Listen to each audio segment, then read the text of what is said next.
Zoom in lang natin para makita natin ang malapitan. So andyan sila ngayon, yung mga workers ng Dumduma Construction and Trading Corporation. Nagre-rebar sila dito sa unang deck. Ito yung beam. Ayan o, ganyan yung itsura niyan. Mula naman dito mga kasikap, ito yung San Miguel Corporation din, yung naglilinis ng Ilog Pasig. Ayan, gamit yung kanilang mga long arm excavator. Ayan. Ayan po yung naguhukay dyan sa mga borak.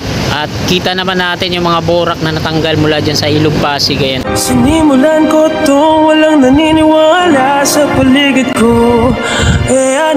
Happy Thursday morning mga kababayan. Welcome po sa panibago na naman natin update. At nandito tayo ngayon sa may Pandakan upang mag-update dito po sa Skyway Stage 3 Section 2A. Ito po yung right of way sa ating harapan, no? Ito yung una nating kukunan. Yan. So dito wala pang progreso na talagang tuluyan ng gigibain. So wala nang bubong to, wala nang laman loob at giba na yung loob. Mga wall na lang yung natitira po dito. Tapos dito naman sa tawid, ito wala na rin bubong to. Ito po yung mga dadaanan ng mga pier column ng Skyway Stage 3 Section 2A. Patungo yan dito, pabalik sa highway. Yan. So dito sa kanan natin, makikita po natin na meron na po itong mga tarpaulin dito sa mga kabahayan na acquired ng gobyerno. So nabili na to ng gobyerno. Ang inaantay na lang dito yung demolition na isasagawa. Yan. Dito po ang right of way niyan. So may mga mangilan-ilan pa namang nakatira dito. Ayan o. Government property, do not enter. Ayan, restricted area. Hanggang dun yun, no? Dun sa may naglalabas sa likod.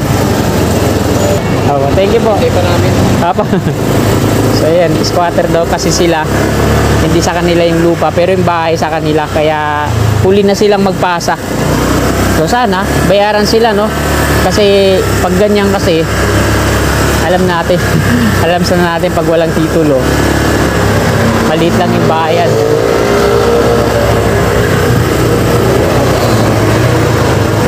Ayan, dito mga kasigap.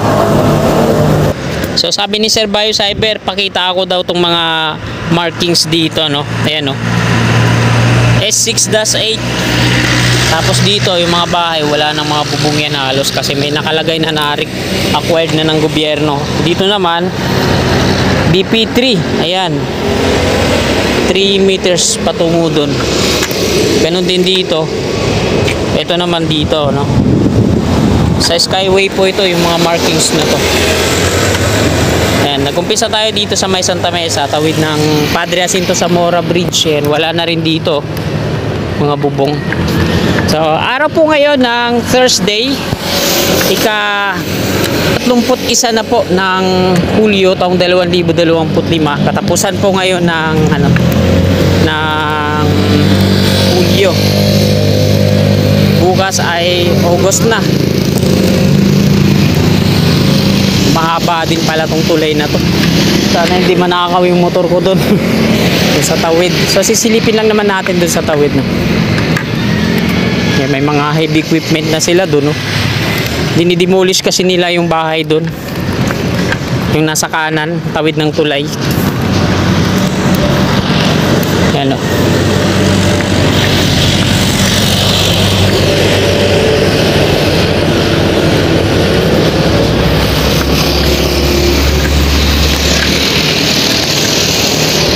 Yan, dito talagang baklas na yung mga bubong. Dito yan kasi sa kanan natin, no?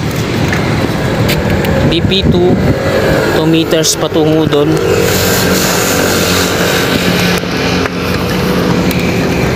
Ayan, Padre Jacinto Zamora Bridge po ito dito. Dinadaanan natin. 64C1. Yung mga kulay pula na markings dito, ito ata yung sa mismong pier columns, doon sa tawid.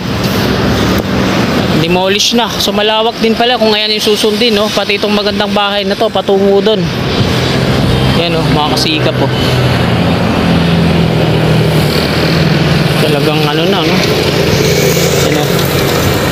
Nagtahan Bridge Link number 3.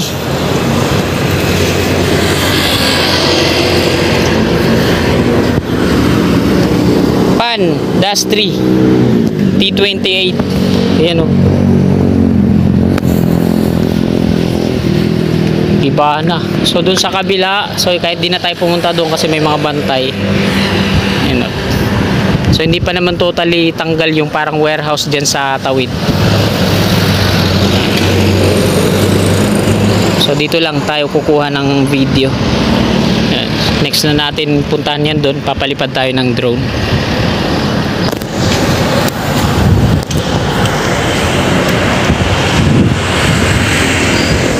So ayan lang mga kasikap, babalik na tayo dito.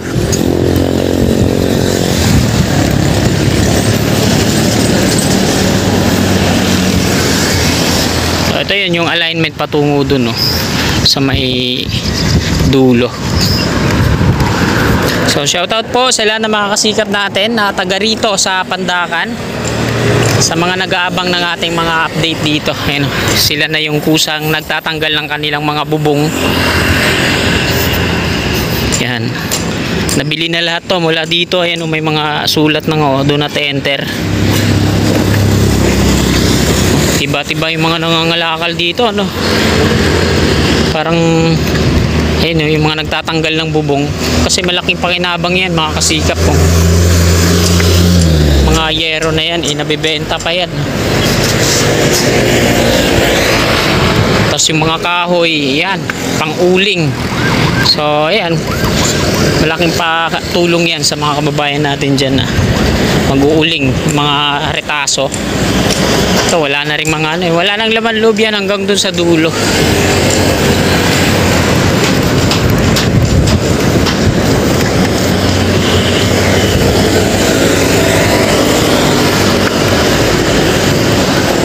So pag nagkaroon tayo ng panahon, medyo mahaba yung oras natin, dito tayo pupwesto naman, magpapalipad tayo ng drone para makuna naman natin tong part na to, no? Yung mga bahay mula dun sa Tomas Claudio, no? Dito tayo mismo dadaan sa right of way para makita natin. Sa ngayon wala akong dalang drone, tsaka nagkakaproblema na naman yung drone ko. Ang bilis malobat, grabe. Full charge yun, ha. Tapos ilang minutes ko lang napapalipad. Ang laki ng laktaw ng battery. Biglang nalulobat. So ayan, ito na ulit tayo.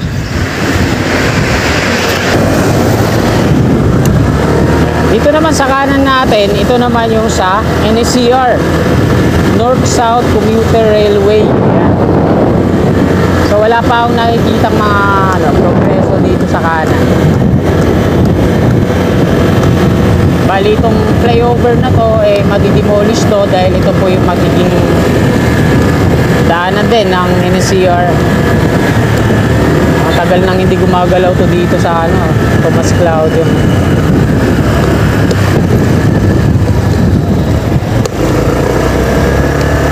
Dito pa rin sila sa pagre-rebar sa unang deck para sa beam. Yan, nandito tayo sa flyover. Ito po yung Skyway Stage 3. At ayan yung barracks ng Dumduma Construction and Trading Corporation na sila po yung gumagawa dito, no. Yan. Ganon din sa Section 2B, sila din yung gumawa, no. Zoom in lang natin para makita natin ang malapitan. So andyan sila ngayon, yung mga workers ng Dumduma Construction and Trading Corporation. Nagre-rebar sila dito sa unang deck. Ito yung beam. Ayan, ganyan yung itsura niyan. Kasi curbside po ito, no. Ayan, kaya patagilid. So ganyan yung itsura ng magiging double decker dito. So nandito lang naman sa gitna yung double decker, mga kababayan, kasi pagdating dito sa unahan, yan, magkabukod po ito ng pierhead. Yan yung mababa, yan yung northbound, dito i-connect yan. At yung dun sa taas, southbound, dito naman yung magiging pierhead nya. Tapos pagdating dito sa ikalawa, double decker na yan.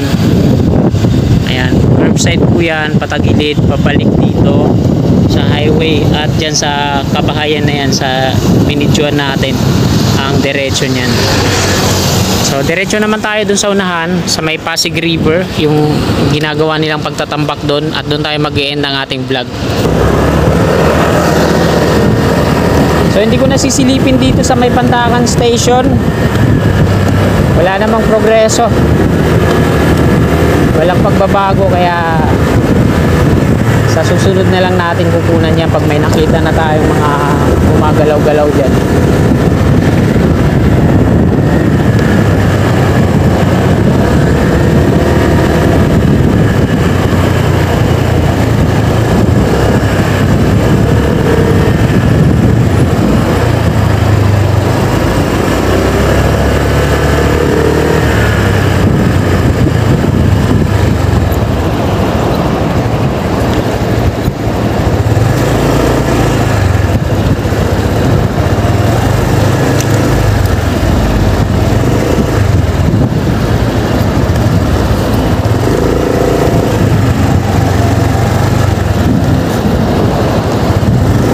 Naman dito mga kasikap, ito yung San Miguel Corporation din, yung naglilinis ng Ilog Pasig.